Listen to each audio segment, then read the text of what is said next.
Well, I hope you enjoyed that video. It shows a little bit more about what the Domino X630 does. For today, my name is Matthew Condon. I'm the Business Development Manager for Corrugated here at Domino. And I'm here with Finn MacDonald, who's the president of Independent 2. And so what we want to do is have a little bit of a chat with Finn in regard to who Independent 2 is and what they're doing a little bit more with digital. So welcome, Finn. How are you? I'm doing well, Matt. How are you today? I'm good, thanks. Thanks for participating, by the way. So tell me a little bit more about Independent 2. What is the company? What's the background, and give us a little bit of the history. Sure, happy to do so. Welcome to the audience. Independent 2 is located in Louisville, Kentucky, and we've been here since the 1960s. We're a third-generation sheet plant. Grandfather, father, and myself have been part of the family that's run our operation and taken care of our customers for that period of time. We're a pretty good sized sheet plant. We've got a nice balance between flexo folder gluer and rotary die cutter converting, specialty converting, now digital center. We're about a 300,000+ square foot facility, single facility, and that serves the radius that we're in, which is it's just a hub. It's the hub of the world. A lot moves through Louisville, Kentucky.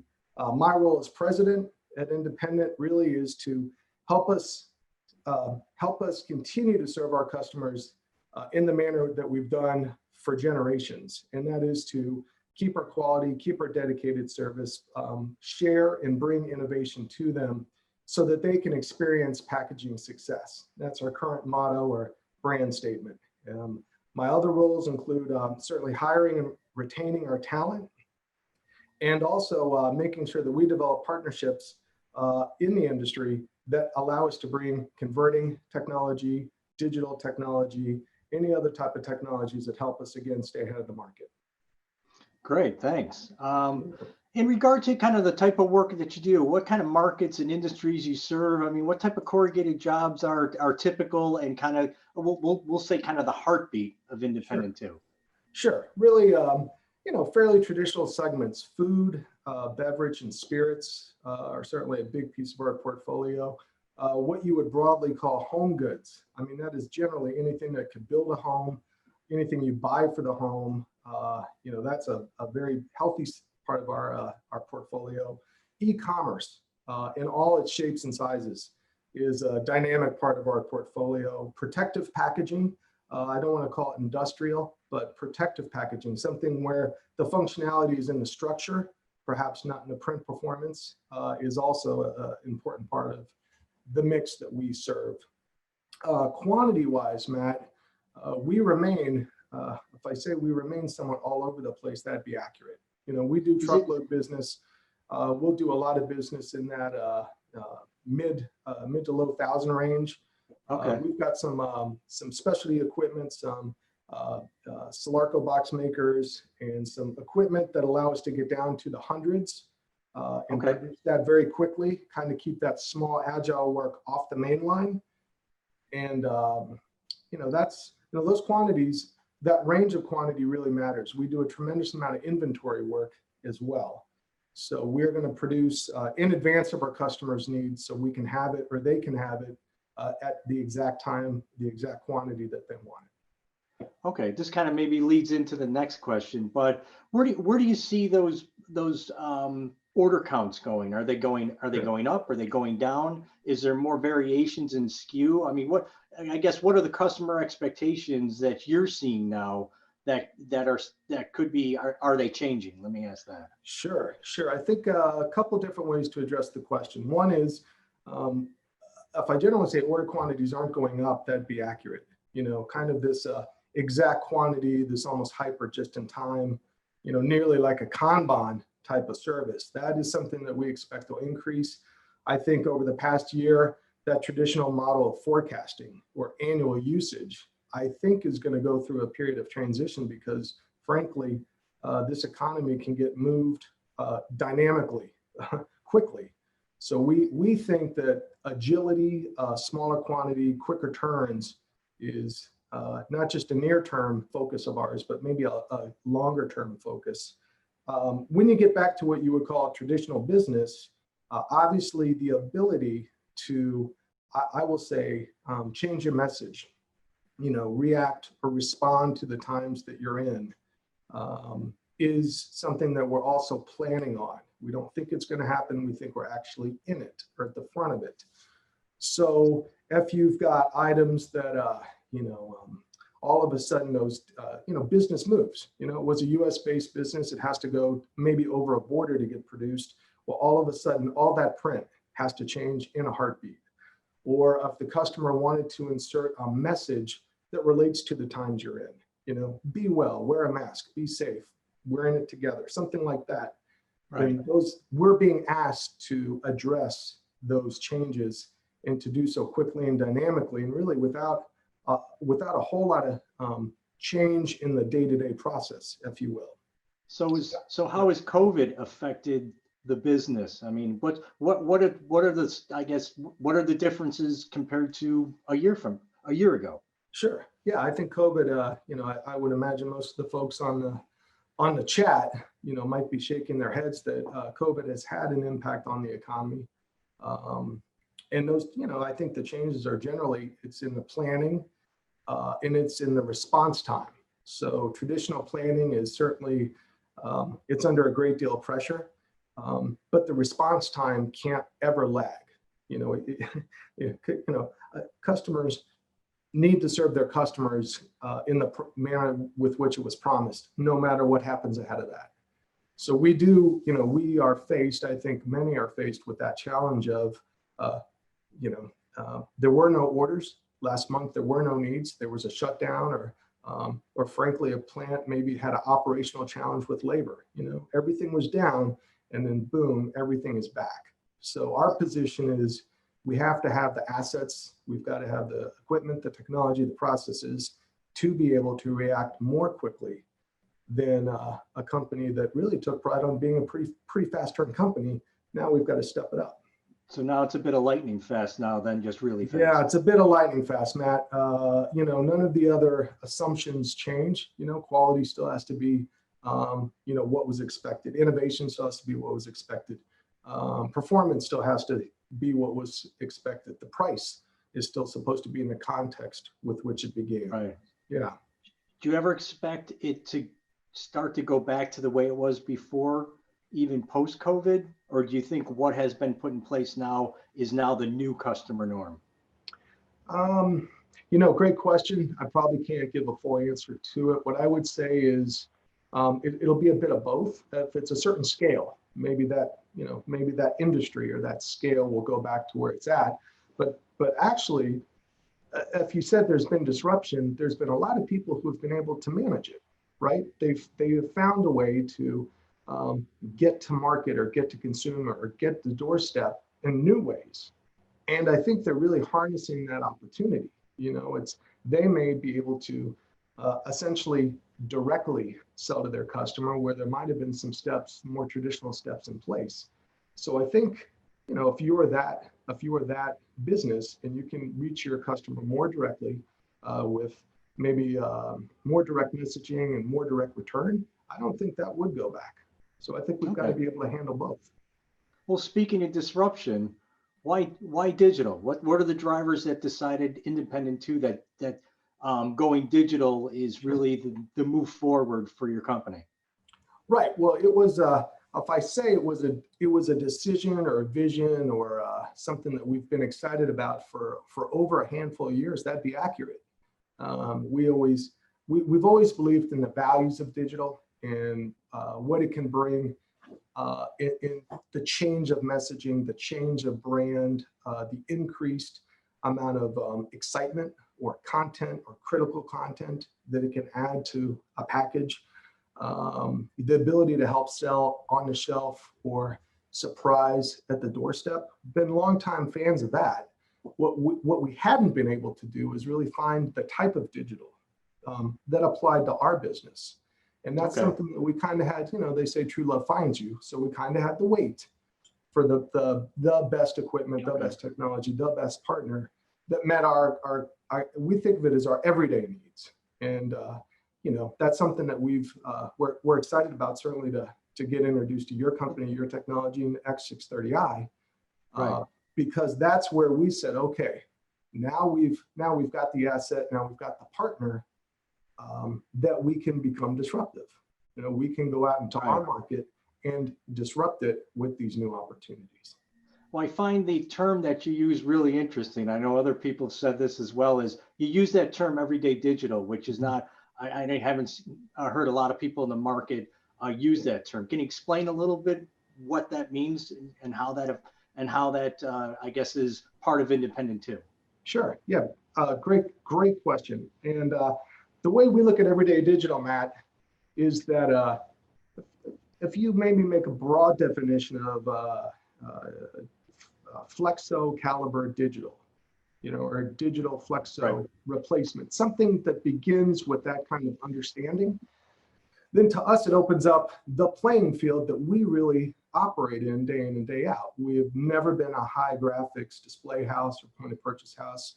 We have really never been a printed top sheet litho label type of house, just because our market hasn't demanded it to us. What we have been is a brown box and a light brand company that has really tried to push more color, more variation, a bolder, stronger, fresher message, and critical functionality, lot numbers, seasonal event locators, things like that. We've really tried to push that to our customers so that they can get ahead in the markets that they've got to compete in.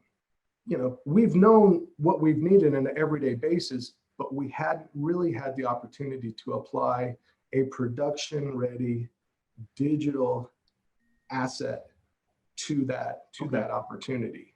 And we didn't want to step into it with too small of an arsenal, something that would be easy to oversell, but very difficult to deliver daily at the scale or the quantity that we needed.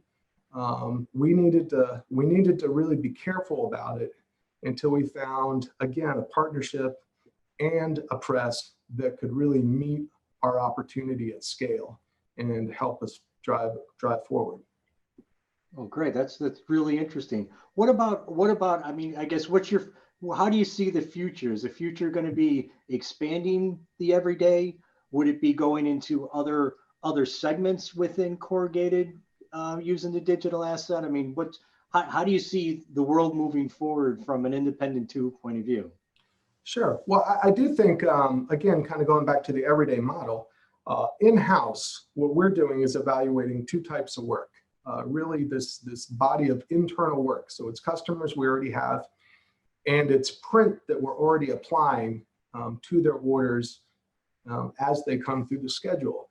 The key here is that in many instances, we believe routing that work through our digital press and then finishing it in our traditional converting line, in total, it may speed up the process, it may reduce waste, it may reduce cost, it will improve quality, it will improve consistency.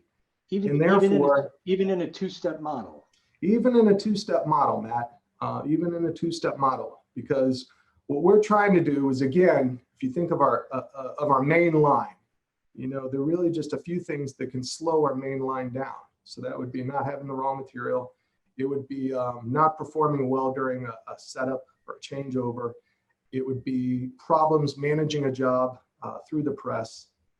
And then the larger X factors of uptime, downtime with the machine health. But what we're really focused on is squeezing out that waste in a day in setups, in fixing print problems, and maybe chasing answers and chasing color. We think that if we can apply a certain degree of unknown into a manufacturing schedule, then what we squeeze out of it might be a handful of extra jobs on this flexo, a handful of extra jobs on this die cutter. And for us, in an incredibly tight labor market, and we're already working quite a bit. We're working through the days, we're working in the weekends.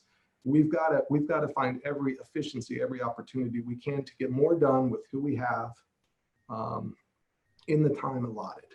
So that internal use, that conversion work, is something that we are as excited about as the known, the known excitement with digital, and that's the external side. So that's the selling digital for all the dynamic values, the exciting possibilities, the great range of solutions that it brings to customer. But we're really going to fill the machine with conversion work, and we're really then going to increase its load through new sales. And over a course of a year, we'll see where the balance is at and see what we need to, how we need to adapt from there. Great, kind of right tool for the right job type of mentality. Yeah. Yes, sir. Okay. And I got to ask you one last question. Sure. Is, well, why Domino?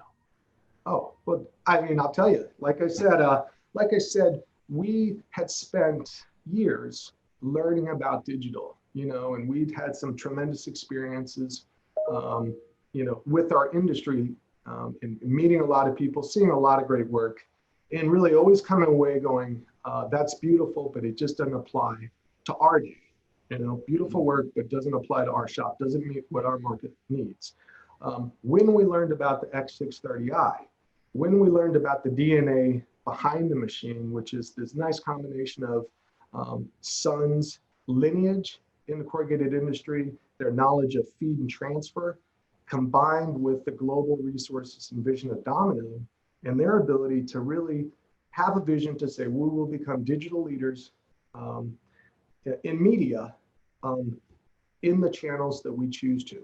So Domino had demonstrated their success in channel A, channel B, and now they're coming to corrugated. So what we saw was, this is a nice opportunity. You've got the transfer and the feed, and you've got the digital innovation, and it's all wrapped up in the shell that when you look at it, I think sheet plants, box makers are going to look at it and say, that's a box making machine. It's not a spaceship. That's something I understand. It looks like it would fit on my floor. It looks like my operators and my crews would be comfortable near it. It looks like it can take a hit, and I don't need to put a clean room around it. It's a durable, sturdy machine that happens to be full of some great innovation. So when we put all that together, we thought we have a start, just a start. But that's where the relationship begins. Right. So, certainly working with the people behind the label, that is where, for us, that's where the true sense of not only possibility, but reality have come from. So the people behind the project are the folks who are, they're committing their names, they're working the long hours, their feet are sore at the end of the day because they're press side, they're with us, they're problem solving with us, we're creating new ideas for improvement together, and really we're running the work together. And I think that demonstration of tenacity and authenticity has been extremely special to us. And I think because Domino's exhibited to us, I have every confidence Domino would exhibit it to the next customer or the next prospect. I guess, is there any last comments you would have on your journey? Yeah, it's fascinating. In the 20 minutes or so that we've talked, we really have gotten up to the beginning of the journey. I mean, it's amazing how much work goes into reaching the starting line. But the work that we've done in the install, the work we've done through the kind of the commissioning of the machine, the early work we've done in taking samples and taking the spark of digital out to our market, along with the early conversion work we've put through the machine, really means that the end of 2020 and certainly the beginning of 21 are full steam ahead for the Domino Digital Center that Independent 2 has. We're excited to offer it to our market. We are more than happy to have a conversation or host anybody that the Domino brand would like to bring to us. As always, seeing is believing. Getting up next to a machine, talking with the folks who use it is always the truest way to get to know what is special about the press itself. Yeah. Thank you very much. I really appreciate your time, and thank you for everybody at the Digital Packaging Summit. Have a great day. Thank you. Thank you all.